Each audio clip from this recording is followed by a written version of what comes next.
Good morning, ఎలా ఉన్నారు? Hope everyone is safe and sound. ఇంకా కొత్త ప్లేస్ నుంచి బ్లాగ్ స్టార్ట్ చేశాను. యాక్చువల్లీ మార్నింగ్ 11:30 అయింది టైం. ఫుల్ ఆకలి అవుతుండే భయ్య. జల్దీనే లేచేసిన, లైక్ అరౌండ్ 8:30కి మళ్ళీ లేచినాను.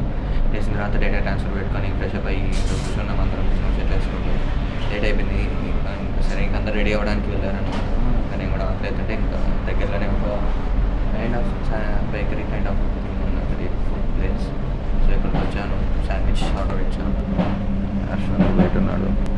గోవాలో ఫుడ్ దొరకడం చాలా అంటే చాలా కష్టం. అందులో వెజ్ ఉన్న వాళ్ళకైతే ఇక వేళ మీద లెక్క పెట్టుకోవచ్చు. ఒకవేళ దొరికినా కూడా మనకు సౌత్ ఇండియన్ ఫుడ్ దొరుకుతుంది. మసాలా దోశ, ఇడ్లీ, వడ ఇట్లాంటివి దొరుకుతున్నాయి. But English break and like డిఫరెంట్గా ట్రై చేద్దామంటే మాత్రం చాలా కష్టం వాళ్ళకి. వెనకాల చూసారు కదా ఫ్రిడ్జ్లో మందు, ఏడు పోయినా మందు ఎట్లా దొరుకుతుంది. వాటర్ దొరకడం కష్టమే కానీ మందు దొరకడం మాత్రం చాలా ఈజీగా అయిపోవాలి. వెజిటేరియన్స్కి మాత్రం కొంచెం ఇబ్బంది. మ్యాగీ ప్యాకెట్లు ఎత్తుకొని పోయి క్యారీ చేసుకోవడం బెటర్. ప్యాకెట్ పొడి శాండ్విచ్ అయితే ఆర్డర్ ఇచ్చాం. తర్వాత తినేసి మళ్ళీ ఇప్పుడు రూమ్ దగ్గర నుంచి పక్కనే హార్డ్లీ ఒక 300 మీటర్స్ ఉన్నాం. సో థమ్స్అప్ శాండ్విచ్ కూడా వచ్చేసింది. బాగా పెద్దగా శాండ్విచ్ అయితే సైజు చూద్దాం ఎట్లా ఉంటుంది అని. మంచిగా tomato, cucumber, onion and cabbage pieces cut చేసి చీజ్ వేసి ఇచ్చాడు. బటర్ వేసి టేస్ట్ బాగుంది యాక్చువల్లీ, బట్ చప్పగా ఉంది. Not spicy. నా ప్రిఫరెన్స్ ఎక్కువ స్పైసీ ఉంటుంది. బట్ చప్పగా, బట్ గుడ్ టు ఈట్. బాగుంది. నేను మన తిన్న ఫిష్ ఐటమ్స్ పోతే చాలా బెటర్ పోయా. యాక్చువల్లీ శాండ్విచ్తో పాటు ఫ్రూట్ జ్యూస్ అడిగాను, బట్ ఫ్రూట్ జ్యూస్ లేదన్నారు. నేను సరే అని చెప్పి చెప్పాను. ఫ్రూట్ జ్యూస్ ఇంకా మంచిగా అనిపించేది. మార్నింగ్ ఎందుకో శాండ్విచ్ ప్లస్ ఫ్రూట్ జ్యూస్ మంచిగా అనిపిస్తుంది ఫుడ్ లాగా. డీ సెరోస్ మంచిగా ఉంది ఫుడ్. ఆయన కూడా మంచిగా మాట్లాడుతున్నారు. 160 రూపీస్ అయింది శాండ్విచ్ ఇంకా థమ్స్అప్కి. చాలా బాగుంది యాక్చువల్లీ. ఇంకోటి కూడా తిందాం అనుకున్నా కానీ లాస్ట్కి వచ్చేసరికి హెవీ అయిపోయింది. సో నేను ఇంకా చెప్పలే ఒకటి అంతా సరిపెట్టుకోలేదు యాక్చువల్లీ. సరిపోయింది యాక్చువల్లీ. మీకు విల్లా చూపించడం మర్చిపోయాడు కదా. సో ఇప్పుడైతే విల్లా టూర్ చేద్దాం అనుకున్నా. సో ఇక్కడ కనిపిస్తుంది కదా, ఇది పాత్వే, అది మెయిన్ గేటే, రోడ్లో నుంచి ఎంట్రన్స్. సో ఇలా వచ్చేసిన తర్వాత లాస్ట్ విల్లా అనమాట మాది. అండ్ ఇదంతా పార్కింగ్ లాగా వాడేసినాం. బెస్ట్ అయింది యాక్చువల్లీ లాస్ట్ విల్లా తీసుకోవడం వల్ల. ఎందుకంటే పార్కింగ్ స్పేస్ దొరికింది. అంటే ఈ డ్రైవే అంతా బ్లాక్ చేయలేకపోతుంది అంటే పార్కింగ్ సరిపోయేది కాదు.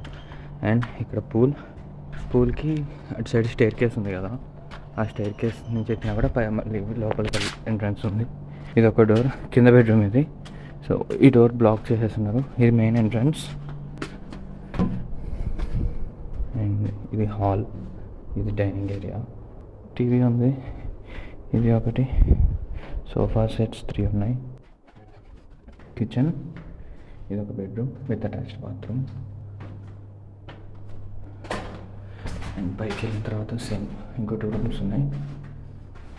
స్ట్రైట్ ఉండేది ఒక రూమ్, అండ్ ఇది ఒక రూమ్. ఎక్స్ట్రా బెడ్స్ తీసుకొని వస్తున్నాం. ఇది వాష్రూమ్. అండ్ ఇంకా పైనకి వెళ్తే ఓపెన్ స్పేస్ లాగా. పైకి అయితే ఇంతవరకు వెళ్ళలేదు ఓపెన్ స్పేస్కి. అండ్ బ్యాక్ సైడ్ లాన్ ఉంది మొత్తం ఇట్లా ఓపెన్ చేసిన. ఇది బ్యాక్ స్టోర్ రూమ్ లాగా. ఇది ఇంకొక bedroom, 4th bedroom. And video తీసుకుంటే స్విమ్మింగ్ పూల్ దగ్గరికి వెళ్తాం. ప్రతి ఫ్లోర్కి 2 వాటర్స్ ఉన్నాయి. ఇది ఇంకొక రూమ్, ఇది పెద్ద రూమ్. అటు సైడ్ కూడా సిమిలానే ఉంది కదా, అది పెద్ద రూమ్. అండ్ పైకి వెళ్తే ఓపెన్ ఏరియా. అండ్ ఇది మా రూమ్, ఇగ్నోర్ చేయండి, అన్ని రూమ్లు ఇట్లనే ఉన్నాయి. సో ఇది మా రూమ్. అండ్ అది వాష్రూమ్. ప్రతి రూమ్కి హాల్కి కూడా ఏసీ ఉంది.